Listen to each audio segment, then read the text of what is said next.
Hello दोस्तों, मैं मोहित वासवान स्वागत करता हूं आपका इस डेली करंट अफेयर की सीरीज़ में आपके अपने YouTube channel MV defence academy पर। और आज है 12 जनवरी 2021। तो आज हम जो 12 जनवरी है उसकी जो करंट अफेयर इम्पोर्टेंट उसको डिस्कस करने वाले हैं।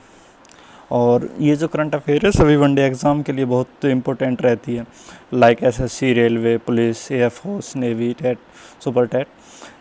इस टाइप के जितने भी एक दिवसीय परीक्षाएं हैं सभी के लिए बहुत ही महत्वपूर्ण रहती है।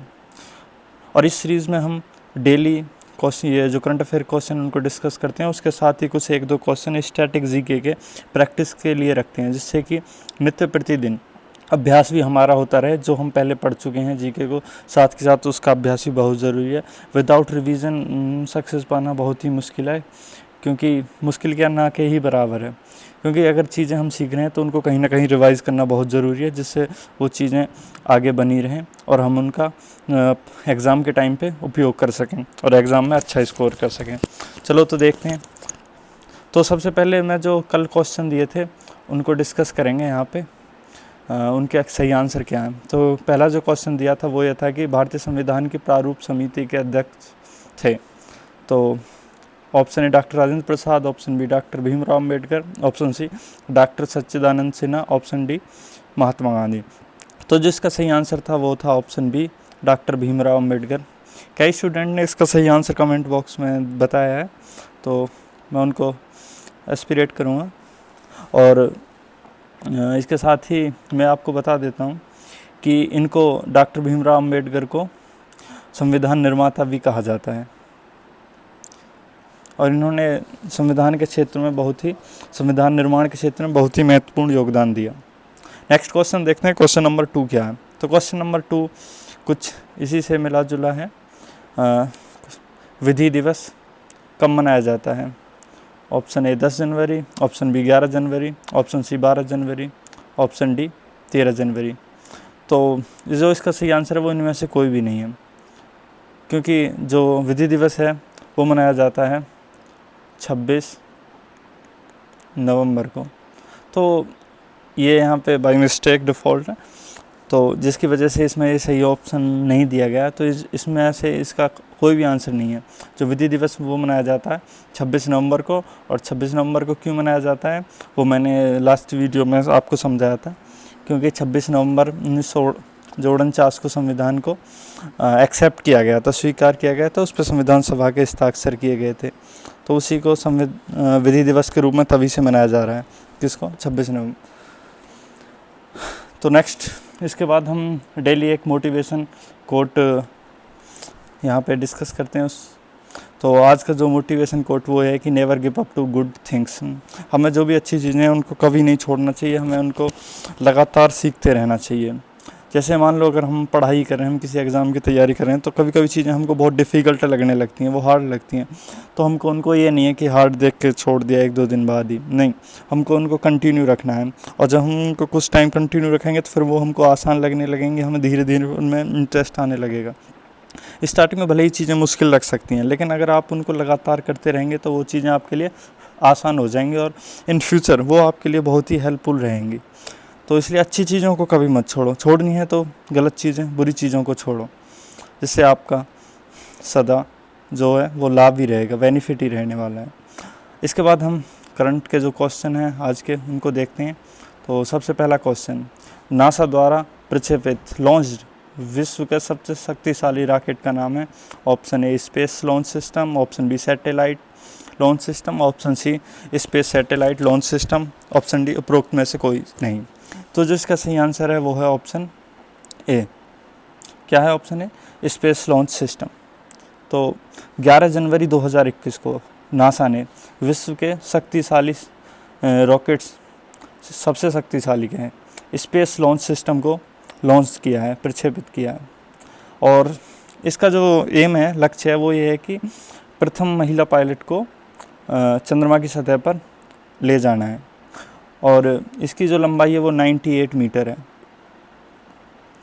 और जो इसकी कैपेसिटी है वो 27 टन मैक्सिमम भार ले जाने की है।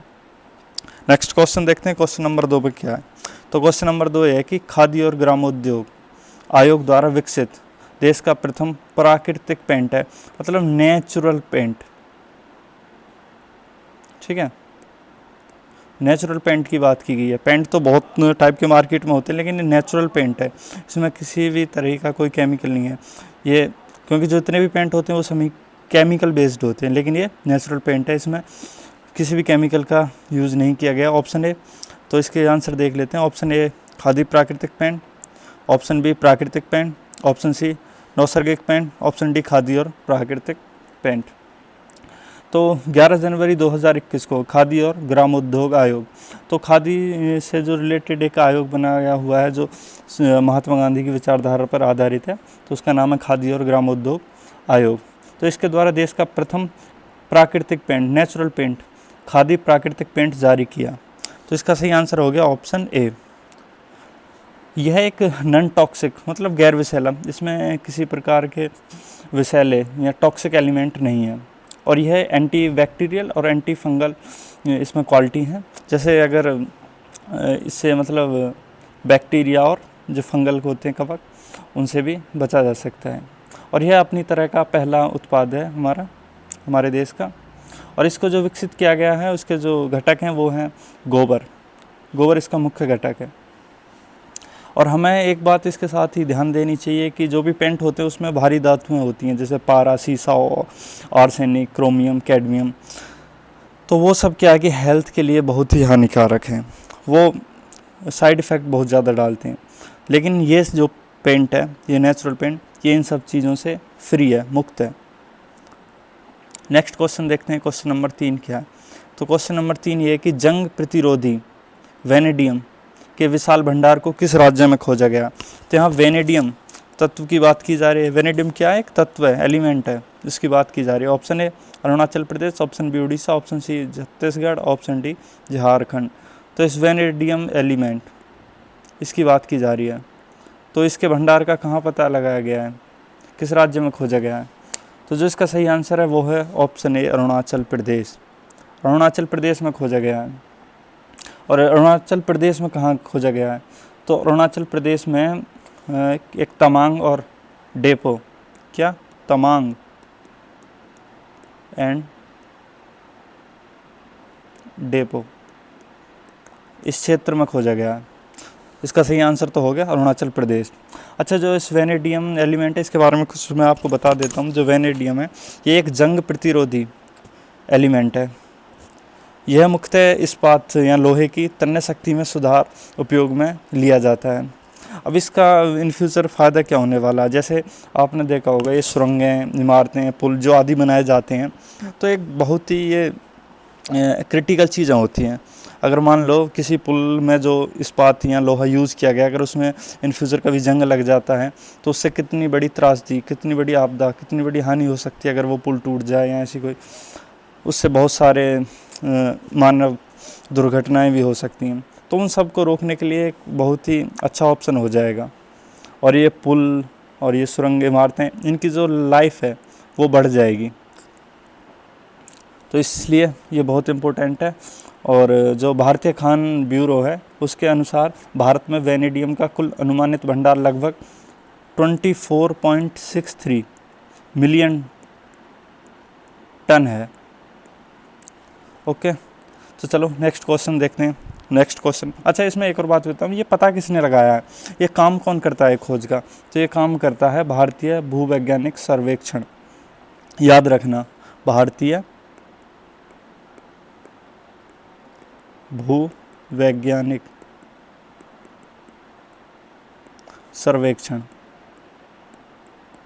ये डिपार्टमेंट है जो इस खोज का काम करता है। इनको अलग कर देते हैं। नेक्स्ट क्वेश्चन देखते हैं, क्वेश्चन नंबर 4 क्या? क्वेश्चन नंबर 4 बहुत ही इम्पोर्टेंट, इस टाइप के क्वेश्चन वनडे एग्जाम के लिए बहुत ही फेवरेट रहते हैं। राष्ट्रीय युवा दिवस प्रतिवर्ष भारत में आयोजित किया जाता है। ऑप्शन ए 9 जनवरी, ऑप्शन बी 10 जनवरी, ऑप्शन सी 11 जनवरी, ऑप्शन डी 12 जनवरी।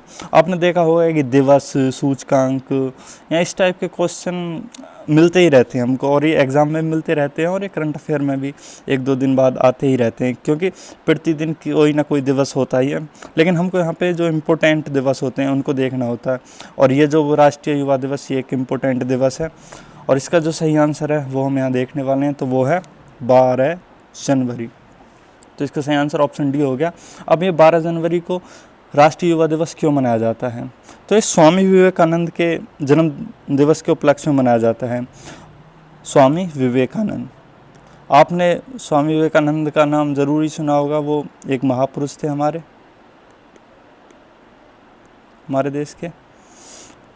तो जो भारत सरकार उसने 1984 में 12 जनवरी को राष्ट्रीय युवा दिवस के रूप में घोषित किया था, और 12 जनवरी 1985 को प्रथम राष्ट्रीय युवा दिवस मनाया गया था। तो आपको समझ में आ गया होगा ये राष्ट्रीय युवा दिवस क्यों मनाया जाता है। नेक्स्ट क्वेश्चन देखते हैं, क्वेश्चन नंबर 5। क्वेश्चन नंबर 5 में एक राज्य ऊर्जा दक्षता सूचकांक 2020 के तहत राज्य या केंद्र शासित प्रदेश को किस समूह में शामिल नहीं, मतलब किस समूह में शामिल नहीं किया गया। इसका ये है, मतलब ऐसा कौन सा समूह है जिसमें कोई भी राज्य या केंद्र शासित प्रदेश नहीं आया है। Option A front runner, option B achiever, option C contender, option D aspirant. ठीक है, तो इसका जो सही आंसर है वो है option A front runner.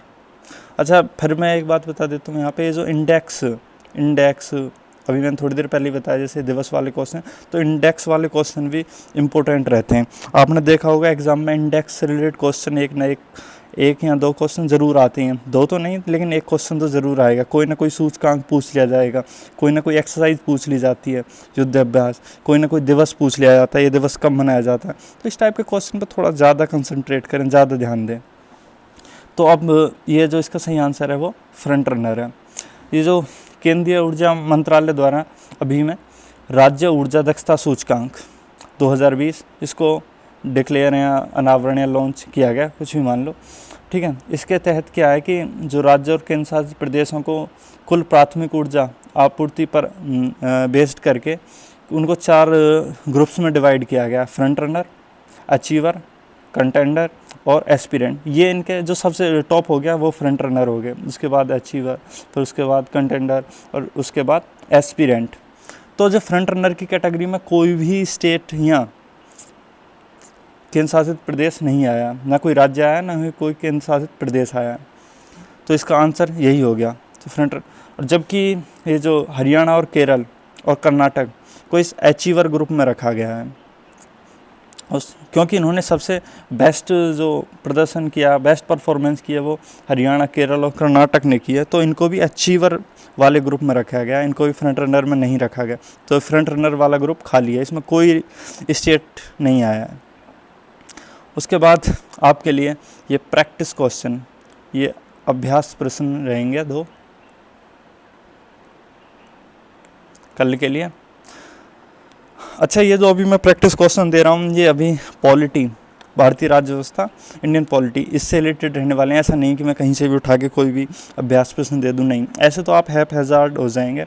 Hazard manner में कोई भी तैयारी नहीं करनी, एक सिस्टमेटिक वे में हम ये तैयारी करने वाले हैं। सबसे पहले पॉलिटी, उसके बाद फिर क्रम से हम सारे सब्जेक्ट लेंगे। तो अभी हम पॉलिटी का रिवीजन करेंगे फ़िलहाल, ठीक है। पॉलिटी के बाद फिर नेक्स्ट सब्जेक्ट लेंगे, तो अभी आपको पॉलिटी रिवाइज़ करनी है। उससे रिलेटेड यहाँ पे मैं 1-2 क्वेश्चन देता हूँ, तो आप उनका आंसर कमेंट बॉक्स में देंगे। तो पहला क्वेश्चन ये है कि भारतीय संविधान का सबसे बड़ा स्रोत है, मतलब भारतीय जो संविधान बना है वो बहुत सारे देशों से के संविधान से या कई अन्य चीज़ों से थोड़ा थोड़ा जो रिसोर्स लेके तब बनाया गया। तो ऑप्शन ए अमेरिकी संविधान, ऑप्शन बी ब्रिटिश संविधान, ऑप्शन सी जो 1935 का एक्ट अधिनियम है उससे, और डी इनमें से कोई नहीं। तो आपको सही आंसर बताना है कि जो भारतीय संविधान का सबसे बड़ा स्रोत कौन सा, सबसे ज़्यादा चीज़ें कहाँ से ली गई हैं। इम्पोर्टेंट क्वेश्चन है बहुत ही, जिसे कहते हैं मोस्ट इम्पोर्टेंट। क्वेश्चन नंबर 6 के बाद ये देखते हैं क्वेश्चन नंबर 7, ये भी प्रैक्टिस क्वेश्चन है। इसमें क्या पूछा कि भारतीय संविधान में राज्य के नीति निर्देशक तत्व लिए गए हैं। नीति निर्देशक तत्व DPSP बोलते हैं इनको, ठीक है। ये कहाँ से लिए गए हैं? तो क्वेश्चन पहले वाले क्वेश्चन से रिलेटेड है, आप उस टॉपिक को रिवाइज करेंगे। भारतीय संविधान के स्रोत, टॉपिक कौन सा है? भारतीय संविधान के स्रोत, इस नाम से टॉपिक है। आप जो इंडियन पॉलिटी वाली बुक है उसमें देखना, तो आप ये वाला टॉपिक रिवाइज करेंगे, ठीक है। और इसमें से ही आपको ये क्वेश्चन मिलेंगे। तो इसमें राज्य के नीति निर्देशक तत्व कहाँ से लिए गए हैं? ऑप्शन ए आयरलैंड से, ऑप्शन बी अमेरिका से, ऑप्शन सी सोवियत संघ से, ऑप्शन डी इनमें से कोई नहीं, ठीक है। तो इसका भी जो सही आंसर होगा वो आप मेरे को कमेंट बॉक्स में बताएंगे। And thanks for watching and concentrate on this video. और जो भी नए हैं वो प्लीज़ सब्सक्राइब करेंगे और इस चैनल से और इस सीरीज़ से जुड़ेंगे, जो भी आप सबके लिए यूज़फुल रहने वाली है। और शेयर करें जिनके लिए भी है काम की है सीरीज़, जिनके लिए भी ये लेक्चर काम का है, आप उन तक ये पहुंचाएं। एंड हेल्प ईच अदर, और एक दूसरे की मदद करें। अगर आपको ये PDF प्राप्त करनी है तो आप हमें टेलीग्राम पर ज्वाइन कर सकते हैं। हमारा टेलीग्राम पे ग्रुप है MB डिफेंस एकेडमी के नाम से, आप उसको ज्वाइन कर सकते हैं टेलीग्राम पर सर्च करके। Again thanks. और कुछ कर दिखाओ ऐसा जो दुनिया करना चाहे आपके जैसा।